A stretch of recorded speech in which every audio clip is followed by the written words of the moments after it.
Hi students, എൻ്റെ പേര് പ്രസന്നകുമാർ എന്നാണ്.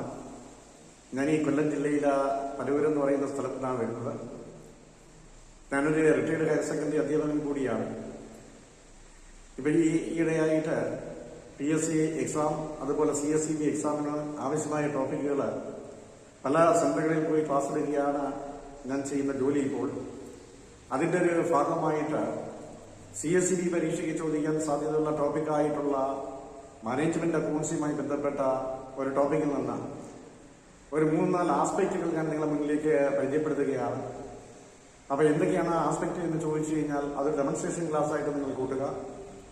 അപ്പോൾ ഈ ക്ലാസ് എന്ന് പറയുമ്പോഴത്തേക്ക് നമുക്ക് cost volume profit analysis, break even point, margin of safety, അതോടൊപ്പം തന്നെ ഫൈനാൻഷ്യൽ സ്റ്റേറ്റ്മെന്റ് ടെക്നിക്സുകളായിട്ടുള്ള comparative statement, common size statement, അതുകൂടാതെ ട്രെൻഡ് അനാലിസിസ്, ഇത്രയും ടോപ്പിക്സ് ആണ് ഞാൻ വളരെ ചുരുങ്ങിയ സമയം കൊണ്ട് നിങ്ങളുടെ മുന്നിലേക്ക് പ്രസന്റ് ചെയ്യുന്നത്. ഇപ്പം നമുക്കറിയാം, പരീക്ഷ CSEB പരീക്ഷ എന്നൊക്കെ പറയുമ്പോഴത്തേക്ക് അതൊക്കെ മൾട്ടിപ്പിൾ ചോയ്സ് ചോദ്യങ്ങളാണ്. പക്ഷെ ഇപ്പം അതിന്റെ കോമ്പറ്റീഷൻ എന്ന് പറയുന്നത് വളരെ കൂടിയിരിക്കുന്ന ഒരു സാഹചര്യമായതുകൊണ്ട് നിർബന്ധമായും നമ്മൾ അതിന്റെ ടോപ്പിക്ക് വളരെ ഡീറ്റെയിൽഡ് ആയിട്ട് ആഴത്തിൽ അറിഞ്ഞെങ്കിൽ മാത്രമേ അതിന്റെ എക്സാം കറക്റ്റായിട്ട് നമുക്ക് പെർഫോം ചെയ്യാൻ കഴിയുകയുള്ളൂ. അപ്പൊ അതുകൊണ്ട് അതിന്റെ ബേസിൽ തന്നെയാണ് ഞാൻ നിങ്ങൾക്ക് ഡെമോൺസ്ട്രേഷൻ ക്ലാസ് എടുക്കുന്നത്. അപ്പൊ നമുക്ക് first of all we must know about the cost volume profit analysis. എന്താണ് ഈ കോസ്റ്റ് വോളിയം പ്രോഫിറ്റ് അനാലിസിസ് എന്ന് പറയുന്നത്? The terms cost volume profit analysis comprises of 3 important aspects. They are cost, volume of sales and profit. നിങ്ങൾക്കറിയാം profit എന്താണെന്ന് നമുക്കറിയാം. Profit എന്ന് പറയുന്ന ഒരു ബിസിനസിന്റെ ബാരോമീറ്ററാണ്. ഒരു ബിസിനസിനെ സർവൈവ് ചെയ്യുന്ന, ബിസിനസിനെ ഗ്രോത്ത് ചെയ്യുന്നതിന് സഹായിക്കുന്ന ഏറ്റവും പ്രധാനപ്പെട്ട ഘടകം എന്ന് പറയുന്നത് ഈ പ്രോഫിറ്റ് ആണ്. So profit is considered as the barometer which helps to survive the business. ബിസിനസിനെ സർവൈവ് ചെയ്യണം, അതോടൊപ്പം തന്നെ ബിസിനസ്സിന് കണ്ടിന്യൂസ് ഗ്രോത്ത് ഉണ്ടാവണം. അപ്പൊ ഈ 2 കാര്യങ്ങൾ ഉണ്ടാവണമെങ്കിൽ തീർച്ചയായും നമുക്ക് ബിസിനസ്സിൽ പ്രോഫിറ്റ് ഉണ്ടായിരിക്കും. So, the profit of a business organization should purely depends upon the volume of sales as well as cost. തീർച്ചയായും പ്രോഫിറ്റ് എന്ന് പറയുന്നത് വോളിയം ഓഫ് സെയിൽസും അതുപോലെ തന്നെ പ്രോഫിറ്റുമായിട്ട് ബന്ധപ്പെട്ടിരിക്കുകയാണ്. അതുകൊണ്ട് തന്നെ കോസ്റ്റ് വോളിയം പ്രോഫിറ്റ് അനാലിസിസ് എന്താണെന്ന് ചോദിച്ചാൽ നമ്മൾ പറഞ്ഞു, cost volume profit analysis is A technique of studying the relationship between the cost volume of sales and profit. ഒരു ബിസിനസ്സിനകത്തുള്ള കോസ്റ്റും അതുപോലെ തന്നെ വോളിയം ഓഫ് സെയിൽസും പ്രോഫിറ്റും തമ്മിലുള്ള റിലേഷൻഷിപ്പ് എന്താണ് എന്ന് പഠിക്കുന്ന ഒരു ടെക്നിക്സ് നമ്മൾ വിളിക്കുന്ന പേര് കോസ്റ്റ് വോളിയം പ്രോഫിറ്റ് അനാലിസിസ് എന്നാണ്. So cost volume profit analysis is A technique of studying the relationship between the cost, volume of sales and profit. So it helps the management to take the decision making. ഇത് വളരെ important ആണ് management. ഒരു business ഓർഗനൈസേഷനെ സംബന്ധിച്ചിടത്തോളം അതിന്റെ top level management ആണ് അതിന്റെ policies frame ചെയ്യുന്നത്, ഡിസിഷൻ മേക്കിംഗ് നടത്തുന്നത്. അവർ വളരെ പ്രധാനമായി എടുക്കുന്ന ഡിസിഷൻസ് എന്ന് പറയുന്നത് കോസ്റ്റ് കൺട്രോൾ ആണ്, പ്രോഫിറ്റ് പ്ലാനിംഗ് ആണ്, അതുപോലെ തന്നെ മാനേജീരിയൽ ഡിസിഷൻസ് ആണ്. അപ്പൊ ഈ പറഞ്ഞിരിക്കുന്ന 3 കാര്യങ്ങൾക്ക് നിർബന്ധമായിട്ടും ഈ cost volume profit analysis help ചെയ്യുന്നുണ്ട്. So the cost volume profit analysis helps the management to take decisions regarding the profit planning, cost control and managerial decisions. ഈ 3 കാര്യങ്ങൾ എടുക്കാൻ വേണ്ടി കോസ്റ്റ് വോളിയം പ്രോഫിറ്റ് അനാലിസിസ് മാനേജ്മെന്റിനെ വളരെയേറെ സഹായിക്കുന്നുണ്ട്.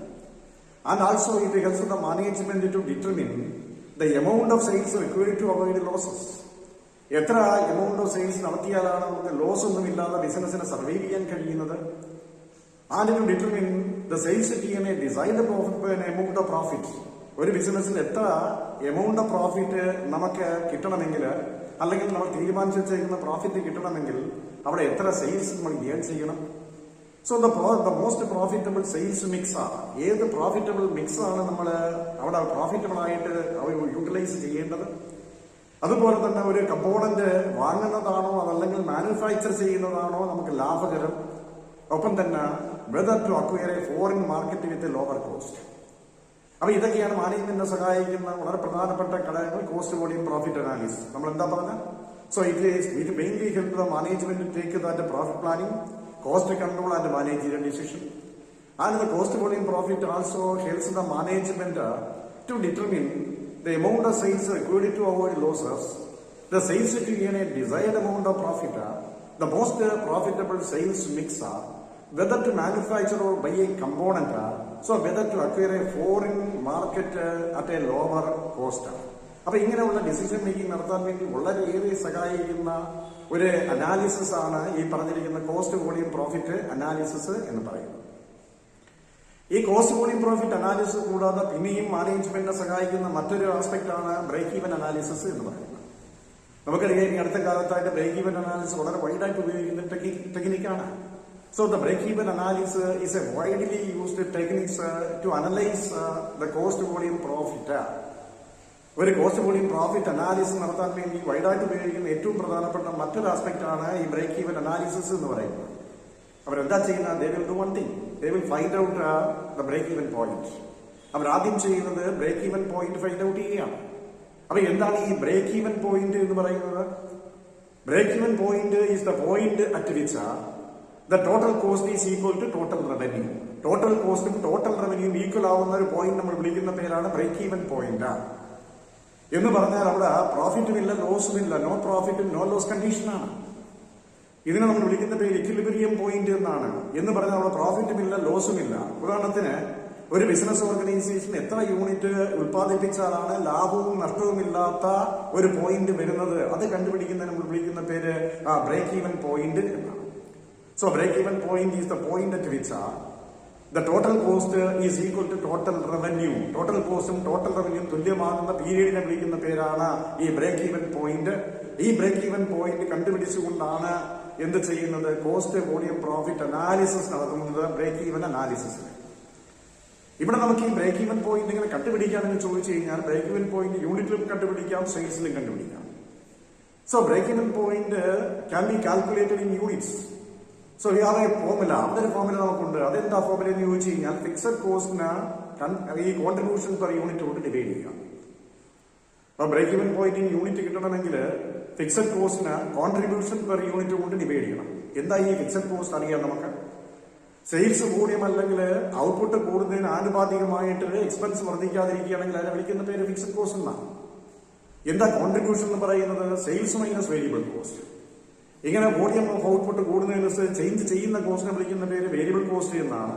അപ്പൊ ഇങ്ങനെ നമുക്ക് സെയിൽസിൽ നിന്ന് വേരിയബിൾ കോസ്റ്റ് കുറച്ച് കിട്ടുന്ന എമൗണ്ട് അതിന് വിളിക്കുന്ന പേര് കോൺട്രിബ്യൂഷൻ. അത് പെർ യൂണിറ്റ് ആണ്. അങ്ങനെ കിട്ടുന്ന per unit contribution per unit ഉണ്ട്.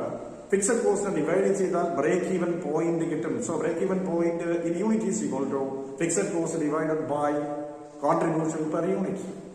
ഇനി നമുക്ക് ബ്രേക്ക് ഈവൻ സെയിൽസ് കിട്ടണമെങ്കിലോ ഈ കിട്ടിയതിന് ആ സെല്ലിംഗ് പ്രൈസ് കൊണ്ട് മൾട്ടിപ്ലൈ ചെയ്താൽ മതി. ബ്രേക്ക് ഈവൻ പോയിന്റ് ഇൻ യൂണിറ്റിന് സെല്ലിംഗ് പ്രൈസ് കൊണ്ട് മൾട്ടിപ്ലൈ ചെയ്താൽ നമുക്ക് തീർച്ചയായും ബ്രേക്ക് ഈവൻ പോയിന്റ് ഇൻ സെയിൽസും കിട്ടും. എങ്ങനെ നമുക്കത് കണ്ടുപിടിച്ചുകൊണ്ട് തീർച്ചയായും ബ്രേക്ക് ഈവൻ പോയിന്റ് കണ്ടുപിടിച്ചുകൊണ്ട് ബ്രേക്ക് ഈവൻ അനാലിസിസ് നടത്തിക്കൊണ്ട് കോസ്റ്റ് വോളിയം പ്രോഫിറ്റ് അനാലിസിസ് നടത്തി ബിസിനസിന്റെ പ്രോഫിറ്റബിലിറ്റി അല്ലെങ്കിൽ സ്റ്റെബിലിറ്റിയെ നമുക്ക് അനലൈസ് ചെയ്യാൻ കഴിയും. എങ്ങനെ നമ്മുടെ കൺസ്യൂമറെ സംബന്ധിച്ചിടത്തോളം അവിടെ ബ്രേക്ക് ഈവൻ പോയിന്റ് കഴിഞ്ഞ് ബാക്കി വരുന്ന സെയിൽസ് ആക്ച്വൽ സെയിൽസ് ആയിരിക്കും. അപ്പൊ ഈ ബ്രേക്ക് ഈവൻ പോയിന്റ് കഴിഞ്ഞ് വരുന്ന ആക്ച്വൽ സെയിൽസ് അല്ലെങ്കിൽ actual sales minus break even sales, അതിനെ വിളിക്കുന്ന പേര് മാർജിൻ ഓഫ് സേഫ്റ്റി എന്നാണ്. അപ്പൊ എന്താ മാർജിൻ ഓഫ് സേഫ്റ്റി എന്ന് ചോദിച്ചാൽ margin of safety is the difference between actual sales and break even sales. അപ്പൊ നമ്മൾ നേരത്തെ പറഞ്ഞ എക്സാമ്പിൾ പോലെ 5000 യൂണിറ്റ് നമ്മൾ പ്രൊഡ്യൂസ് ചെയ്തു. അപ്പൊ ഈ 5000 യൂണിറ്റ് എന്ന് പറയുന്നത് കോസ്റ്റും റവന്യൂവും തുല്യമാകുന്ന പോയിന്റ് ആണ്, ബ്രേക്ക് ഈവൻ പോയിന്റ് ആണ്. അപ്പൊ ഈ പോയിന്റിൽ നമുക്ക് യാതൊരുവിധ പ്രോഫിറ്റോ ലോസോ ഇല്ലാത്ത കണ്ടീഷനാണ്. ഇത് കഴിഞ്ഞ് വരുന്ന സെയിൽസാ. ബാക്കി എത്ര സെയിൽസ് വരുന്നുവോ അതിനെ നമ്മൾ വിളിക്കുന്ന പേര് മാർജിൻ ഓഫ് സേഫ്റ്റി എന്നാണ്. അപ്പൊ ഇവിടെ 10000 യൂണിറ്റ് പ്രൊഡ്യൂസ് ചെയ്താൽ 5000 യൂണിറ്റ് ബ്രേക്ക് ഈവൻ പോയിന്റ് ആണെങ്കിൽ ബാക്കിയുള്ള 5000 യൂണിറ്റ് ആണ് യഥാർത്ഥത്തിൽ മാർജിൻ ഓഫ് സേഫ്റ്റി എന്ന് പറയുന്നത്. ഇതൊരു ഗ്രാഫിക്കൽ റെപ്രസെന്റേഷൻ നമുക്ക് നടത്താം. അങ്ങനെ ഒരു ഗ്രാഫിക്കൽ റെപ്രസെന്റേഷൻ നടത്തുകയാണെങ്കിൽ ടോട്ടൽ കോസ്റ്റ് ലൈനും ടോട്ടൽ റവന്യൂ ലൈനും ഇന്റർസെക്ട് ചെയ്യും. അങ്ങനെ ഇന്റർസെക്ട് ചെയ്യുമ്പോൾ അവിടെ ആംഗിൾ ഫോം ചെയ്യും. അതിനെ വിളിക്കുന്ന പേര് ആംഗിൾ ഓഫ് ഇൻസിഡൻസ് എന്നാണ്. അങ്ങനെയും നമുക്ക് എന്ത് ചെയ്യാം? ഗ്രാഫിക്കൽ മെത്തേഡിലും ആൾജിബ്രിക് മെത്തേഡിലും നമുക്കിത് കണ്ടുപിടിക്കാം. ഈ പറഞ്ഞിരിക്കുന്ന ബ്രേക്ക് ഈവൻ അനാലിസിസ് ആണ്. അപ്പൊ ഇതിനെയാണ് ബ്രേക്ക് ഈവൻ അനാലിസിസ് എന്ന് നമ്മൾ പറയുന്നത്. അപ്പൊ അത് ക്ലിയർ ആയി നിങ്ങൾക്ക്? അപ്പൊ cost volume profit analysis, break even analysis, break even point, then margin of safety, ഈ 3 കാര്യങ്ങൾ ഓക്കെ. ഇനി നമുക്കറിയേണ്ടത് ഫൈനാൻഷ്യൽ സ്റ്റേറ്റ്മെന്റ് എന്താണ്, അതിനകത്തുള്ള ചില ടൂൾസുകൾ നമുക്കറിയണം. What it mean financial statement? So the financial statement are the summarized statement and the report prepared by the business concerns to disclose their accounting information and to communicate them to the interested parties. നമുക്കറിയാം ഏതൊരു business ഓർഗനൈസേഷന് ഏറ്റവും പരമപ്രധാനമായിട്ടുള്ള ഒരു statement ആണ് financial statement എന്ന് പറയുന്നത്. ഈ statement പ്രത്യേകത എന്താ? These are the summarized statement and reports are prepared by business concerns to disclose their accounting information and communicate them to interested parties ആണ്. ബിസിനസിന്റെ അക്കൗണ്ടിംഗ് ഇൻഫർമേഷൻ ഡിസ്ക്ലോസ് ചെയ്യുന്ന സമ്മറൈസ്ഡ് സ്റ്റേറ്റ്മെന്റ്, അത് മാത്രമല്ല അതിന്റെ റിപ്പോർട്ടും ഡിസ്ക്ലോസ് ചെയ്യുന്ന ഒരു സ്റ്റേറ്റ്മെന്റ്. ഇത് അക്കൗണ്ടിംഗ് ഇൻഫർമേഷൻ ആണ്. ഇത് ഇൻട്രസ്റ്റഡ് പാർട്ടിക്ക് കമ്മ്യൂണിക്കേറ്റ് ചെയ്യാനാണ്. അതിനെ വിളിക്കുന്ന പേര് ഫിനാൻഷ്യൽ സ്റ്റേറ്റ്മെന്റ് എന്നാണ്. അപ്പോൾ ഈ ഫൈനാൻഷ്യൽ സ്റ്റേറ്റ്മെന്റ് വളരെ പ്രധാനപ്പെട്ട രണ്ട് എലമെന്റുകളാണ് ഇൻകം സ്റ്റേറ്റ്മെന്റും പൊസിഷൻ സ്റ്റേറ്റ്മെന്റും. അപ്പൊ എന്താണ് ഈ ഇൻകം സ്റ്റേറ്റ്മെന്റ് എന്ന് ചോദിച്ചു കഴിഞ്ഞാൽ, income statement is also called profit and loss account. അത് നമ്മൾ പ്രോഫിറ്റ് ആൻഡ് ലോസ് അക്കൗണ്ട് എന്ന് വിളിക്കും. Position statement is also called balance sheet. Position statement balance sheet എന്ന് വിളിക്കും. അപ്പൊ ഇൻകം സ്റ്റേറ്റ്മെന്റ് എന്തിനു വേണ്ടിയാണ് പ്രിപ്പയർ ചെയ്യുന്ന? So this is a statement which is prepared to find out the profitability of the business. ഒരു ബിസിനസിന്റെ പ്രോഫിറ്റബിലിറ്റി കണ്ടുപിടിക്കുന്നതിന് വേണ്ടി prepare ചെയ്യുന്ന സ്റ്റേറ്റ്മെന്റ് വിളിക്കുന്ന പേര് ഇൻകം സ്റ്റേറ്റ്മെന്റ് എന്നാണ്. എന്നാൽ പൊസിഷൻ സ്റ്റേറ്റ്മെന്റ് എന്ന് പറഞ്ഞാൽ it is a statement which is prepared to find out or ascertain the financial stability or financial position of a business. അപ്പോൾ ഒരു ബിസിനസിന്റെ ഫിനാൻഷ്യൽ പൊസിഷൻ എന്താണ്, ഒരു ബിസിനസിന്റെ സാമ്പത്തിക സ്ഥിതി എന്താണ് എന്ന് കണ്ടുപിടിക്കാൻ വേണ്ടിയുള്ള സ്റ്റേറ്റ്മെന്റ് വിളിക്കുന്ന പേര് പൊസിഷൻ സ്റ്റേറ്റ്മെന്റ് എന്നാണ്. അതിന്റെ മറ്റൊരു പേര് എന്ന് പറയുന്നത് ബാലൻസ് ഷീറ്റാണ്. അപ്പൊ ഈ ഫിനാൻഷ്യൽ സ്റ്റേറ്റ്മെന്റ് വളരെ പ്രധാനപ്പെട്ട രണ്ട് സ്റ്റേറ്റ്മെന്റുകളാണ്, ഇൻകം സ്റ്റേറ്റ്മെന്റും അതുപോലെ തന്നെ ബാലൻസ് ഷീറ്റും എന്ന് പറയുന്നത്. അപ്പൊ ഇങ്ങനെയുള്ള ഫിനാൻഷ്യൽ സ്റ്റേറ്റ്മെന്റ് അനാലിസിസ് നടത്തിയ ഒരു ബിസിനസിന്റെ സ്റ്റെബിലിറ്റി അല്ലെങ്കിൽ ബിസിനസിന്റെ പ്രോഫിറ്റബിലിറ്റി മനസ്സിലാക്കാൻ വേണ്ടിയിട്ട് കുറെ ടൂൾസ് ആൻഡ് ടെക്നിക്സ് ഉണ്ട്. അപ്പൊ ഫിനാൻഷ്യൽ സ്റ്റേറ്റ്മെന്റ് ടെക്നിക്സ് അല്ലെങ്കിൽ ടൂൾസ് ഏതൊക്കെയെന്ന് ചോദിച്ചു കഴിഞ്ഞാൽ വളരെ പ്രധാനപ്പെട്ട ഒരു ടൂളാണ് കമ്പാരറ്റീവ് സ്റ്റേറ്റ്മെന്റ് എന്ന് പറയുന്നത്. അപ്പൊ എന്താണ് ഈ കമ്പാരറ്റീവ് സ്റ്റേറ്റ്മെന്റ് എന്ന് പറയുന്നത്? See, the comparative statement are the important device of horizontal analysis. Horizontal analysis നടത്താൻ വേണ്ടി നമ്മൾ ഉപയോഗിക്കുന്ന വളരെ പ്രധാനപ്പെട്ട ഒരു സ്റ്റേറ്റ്മെന്റ് വിളിക്കുന്ന പേര് കമ്പാരറ്റീവ് സ്റ്റേറ്റ്മെന്റ് എന്നാണ്. ഇവിടെ എന്താ പറഞ്ഞിരിക്കുന്നത്? when the figures of financial statement of 2 or more periods are placed side by side ആണ്. ഇവിടെ എന്താ പറഞ്ഞിരിക്കുന്നത്? ഫൈനാൻഷ്യൽ സ്റ്റേറ്റ്മെന്റിനകത്ത് സൈഡ് ബൈ സൈഡ് ആയിട്ട് രണ്ടോ അതിലധികം വർഷത്തെ ഫിനാൻഷ്യൽ ഫിഗേഴ്സ് എന്ത് ചെയ്യുന്നു? അവിടെ നമ്മൾ പ്ലേസ് ചെയ്യുന്നു. എന്നിട്ട് അതിനെ എന്ത് ചെയ്യുന്നു? അതിന് കമ്പാരിസൺ നടത്തുന്നു. അങ്ങനെ കമ്പാരിസൺ നടത്തിയിട്ട് ബിസിനസിന്റെ എബിലിറ്റി അല്ലെങ്കിൽ ബിസിനസിന്റെ പ്രോഫിറ്റബിലിറ്റി കണ്ടുപിടിക്കുന്ന സംവിധാനത്തെ വിളിക്കുന്ന പേരാണ് കമ്പാരറ്റീവ് സ്റ്റേറ്റ്മെന്റ് എന്ന് പറയുന്നത്. So the comparative statement simply means when the figures of financial statement of 2 or more periods are placed side by side and to facilitate comparison. ഇവിടെ കമ്പാരിസൺ നടത്തുന്നതിന് വേണ്ടി ഈ ഫിഗേഴ്സ് ഫിനാൻഷ്യൽ സ്റ്റേറ്റ്മെന്റ് ഫിഗേഴ്സിന് side by side ആയിട്ട് 2-3 വർഷത്തെ പീരീഡിലുള്ള figures എഴുതുന്നു. എന്നിട്ട് ഇതിനെ പരസ്പരം കമ്പയർ ചെയ്തുകൊണ്ട് നമ്മൾ ആ റേഷ്യോ അല്ലെങ്കിൽ അതിന്റെ എബിലിറ്റി കണ്ടുപിടിക്കുന്ന സംവിധാനത്തെ വിളിക്കുന്ന പേര് ഈ കമ്പാരറ്റീവ് സ്റ്റേറ്റ്മെന്റ് എന്നാണ്. അപ്പൊ ഈ കമ്പാരറ്റീവ് സ്റ്റേറ്റ്മെന്റ് തന്നെ രണ്ട് ഭാഗങ്ങളുണ്ട്. അത് കമ്പാരറ്റീവ് ബാലൻസ് ഷീറ്റും ഉണ്ട്, കമ്പാരറ്റീവ് പ്രോഫിറ്റ് ആൻഡ് ലോസ് അക്കൗണ്ടും ഉണ്ട്. കമ്പാരറ്റീവ് ബാലൻസ് ഷീറ്റും ഉണ്ട്, comparative profit and loss account മറ്റൊരു പേരാണ് കമ്പാരറ്റീവ് ഇൻകം സ്റ്റേറ്റ്മെന്റ്. അപ്പൊ എന്താണ് ഈ കമ്പാരറ്റീവ് ബാലൻസ് ഷീറ്റ് എന്ന് പറയുന്നത്? So these are the statements which are prepared from balance sheet figures of 2 or more years by placing them side by side so as to facilitate a comparison about the progress of the organization. ഒരു ഓർഗനൈസേഷന്റെ progress compare ചെയ്യുന്നതിന് വേണ്ടി കഴിഞ്ഞ 2 അല്ലെങ്കിൽ അതിൽ കൂടുതൽ വർഷങ്ങളിൽ balance sheet ഫിഗേഴ്സിന് സൈഡ് ബൈ സൈഡ് ആയിട്ട് എഴുതി കമ്പയർ ചെയ്യുന്ന സംവിധാനത്തെ വിളിക്കുന്ന പേരാണ് കമ്പാരറ്റീവ് ബാലൻസ് ഷീറ്റ് എന്ന് പറയുന്നത്. അത് വളരെ ഇമ്പോർട്ടന്റ് ആണ്. So it is a statement prepared from the balance sheet figures of 2 or more years by placing them side by side so as to facilitate a comparison about the progress of the organization. ഒരു ഓർഗനൈസേഷന്റെ progress മനസ്സിലാക്കുന്നതിന് വേണ്ടി കഴിഞ്ഞ 2 അല്ലെങ്കിൽ അതിലധികം വർഷങ്ങളിൽ balance sheet ഫിഗേഴ്സിന് side by side ആയിട്ട് എഴുതിയതിനു ശേഷം അതിന് കമ്പാരിസണിന് വിധേയമാക്കി കഴിഞ്ഞാൽ നമുക്ക് കിട്ടുന്ന റിസൾട്ടാണ് ശരിക്കും കമ്പാരറ്റീവ് ബാലൻസ് ഷീറ്റിന്റെ റിസൾട്ട് എന്ന് നമ്മൾ പറയുന്നത്. ഇനി കമ്പാരറ്റീവ് ഇൻകം സ്റ്റേറ്റ്മെന്റ് എന്ന് പറഞ്ഞാലോ അത് വളരെ എളുപ്പമാണ്. പ്രോഫിറ്റ് ആൻഡ് ലോസ് അക്കൗണ്ടുമായി ബന്ധപ്പെട്ട ഐറ്റംസ് ആണ് അവിടെ നമ്മൾ എന്ത് ചെയ്യുന്നത്? കമ്പാരിസണിന് വേണ്ടി ഉപയോഗിക്കുന്നത്. അത് പ്രോഫിറ്റബിലിറ്റി കണ്ടുപിടിക്കാൻ വേണ്ടിയിട്ടാണ്. So it is a statement prepared to get an idea about the progress of a business over a period of time. ഒരു പീരീഡ് ഓഫ് ടൈമിന്റെ പ്രോഗ്രസ് എന്താണെന്ന് അനലൈസ് ചെയ്യുന്നതിന് വേണ്ടി, കമ്പയർ ചെയ്യുന്നതിന് വേണ്ടി നമ്മൾ പ്രിപ്പയർ ചെയ്യുന്ന ഒരു സ്റ്റേറ്റ്മെന്റ് ആണ് കമ്പാരറ്റീവ് ഇൻകം സ്റ്റേറ്റ്മെന്റ് എന്ന് പറയുന്നത്. അപ്പൊ ഒന്നാമത്തെ ടൂൾ മനസ്സിലായി. ഫിനാൻഷ്യൽ സ്റ്റേറ്റ്മെന്റ് ഒന്നാമത്തെ ടൂളാണ് നമ്മൾ പറഞ്ഞ കമ്പാരറ്റീവ് ഫൈനാൻഷ്യൽ സ്റ്റേറ്റ്മെന്റ് എന്ന് പറയുന്നത്. അപ്പൊ ഈ കമ്പാരറ്റീവ് സ്റ്റേറ്റ്മെന്റ് എന്ന് പറയുമ്പോഴത്തേക്ക് അതിനകത്ത് കമ്പാരറ്റീവ് ബാലൻസ് ഷീറ്റുമായി അതുപോലെ തന്നെ കമ്പാരറ്റീവ് ഇൻകം സ്റ്റേറ്റ്മെന്റുമാണ്. ഇനി നമുക്കറിയേണ്ടത് രണ്ടാമത്തെ ഒരു ടൂള് എന്ന് പറയുന്നത് കോമൺ സൈസ് സ്റ്റേറ്റ്മെന്റ് ആണ്. എന്താണ് ഈ കോമൺ സൈസ് സ്റ്റേറ്റ്മെന്റ് എന്ന് പറയുന്നത്? So common size statement is prepared to show the relationship of different individual items to common items. അത് വളരെ ക്ലിയർ ആണ്. So it is a statement prepared to show the relationship between the different individual items to common items. Different individual items common ഐറ്റവുമായി compare ചെയ്ത് ഒരു നിശ്ചിത ratio അല്ലെങ്കിൽ ഒരു comparison നടത്തി നമ്മൾ ആ ബിസിനസിന്റെ സ്റ്റെബിലിറ്റി അല്ലെങ്കിൽ അതിന്റെ എക്സിസ്റ്റൻസിനെ വിലയിരുത്തുന്ന സംവിധാനത്തെ വിളിക്കുന്ന പേര് ഈ പറഞ്ഞിരിക്കുന്ന കോമൺ സൈസ് സ്റ്റേറ്റ്മെന്റ് എന്നാണ്. ഇവിടെയും നമുക്കറിയണം, ഈ കോമൺ സൈസ് സ്റ്റേറ്റ്മെന്റിൽ നമുക്ക് രണ്ട് ഭാഗങ്ങളുണ്ട്. കോമൺ സൈസ് ബാലൻസ് ഷീറ്റും ഉണ്ട്, അതുപോലെ തന്നെ കോമൺ സൈസ് ഇൻകം സ്റ്റേറ്റ്മെന്റും ഉണ്ട്.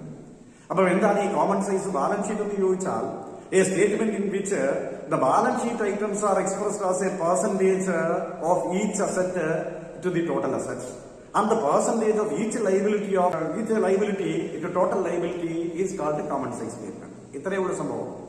എന്താ സംഭവം എന്ന് പറഞ്ഞാൽ ബാലൻസ് ഷീറ്റിൽ വരുന്ന അസറ്റുകൾ, ഓരോ അസറ്റുകളുടെയും പെർസെന്റേജ് ടോട്ടൽ അസറ്റുമായിട്ട് കമ്പയർ ചെയ്യുക.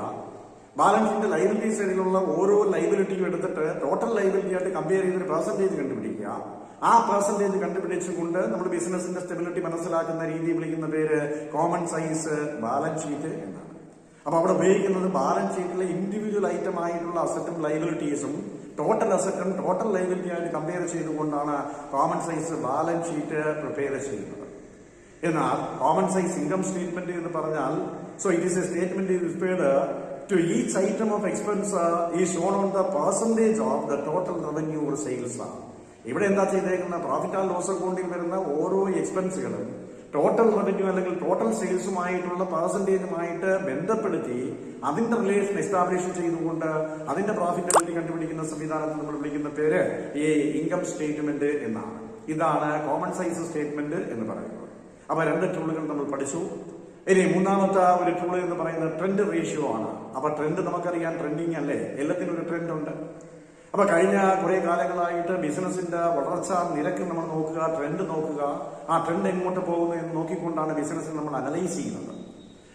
So it is A process of review and appraisal of the tendency of accounting variables ആണ്. So it is a review and appraisal of the tendency of accounting variables is simply called the trend analysis. ഇവിടെ trend analysis എന്ന് പറഞ്ഞാൽ അതാണ്. ഇവിടെ എന്ത് ചെയ്യുന്നു, accounting പിന്നെ വേരിയബിൾസിന്റെ റിവ്യൂസും അതുപോലെ അപ്രൈസലും ഒക്കെ നോക്കിക്കൊണ്ട് അതിനെ ക്ലാരിഫൈ ചെയ്തുകൊണ്ട് നമ്മൾ എന്താ ചെയ്യുന്ന ഒരു ഇവാലുവേഷൻ നടത്തുന്നു. അതിനെ വിളിക്കുന്നത് ട്രെൻഡ് റേഷ്യോസ് എന്നാണ്. ഇവിടെ എന്താ ചെയ്യുന്നത്, ഇവിടെ നമുക്ക് വളരെ എളുപ്പത്തിൽ അത് കണ്ടുപിടിക്കാൻ പറ്റും. കാരണം എന്ന് പറഞ്ഞു കഴിഞ്ഞാൽ പല പീരീഡിലുള്ള ഡിഫറെന്റ് ഐറ്റംസ് എടുത്ത് ഒരു കമ്പാരിസന് വിധേയമാക്കി ഒരു റേഷ്യോ കാൽക്കുലേറ്റ് ചെയ്തുകൊണ്ട് അതിന് ട്രെൻഡിനെ ഫൈൻഡ് ഔട്ട് ചെയ്യുന്ന സിസ്റ്റത്തെ വിളിക്കുന്ന പേര് ട്രെൻഡ് അനാലിസിസ് എന്നാണ്. അപ്പൊ ഈ ട്രെൻഡിങ് മെത്തേഡ് വെച്ചുകൊണ്ട് നമുക്ക് ബിസിനസിന് എന്ത് ചെയ്യാം, ഇവാലുവേറ്റ് ചെയ്യാം.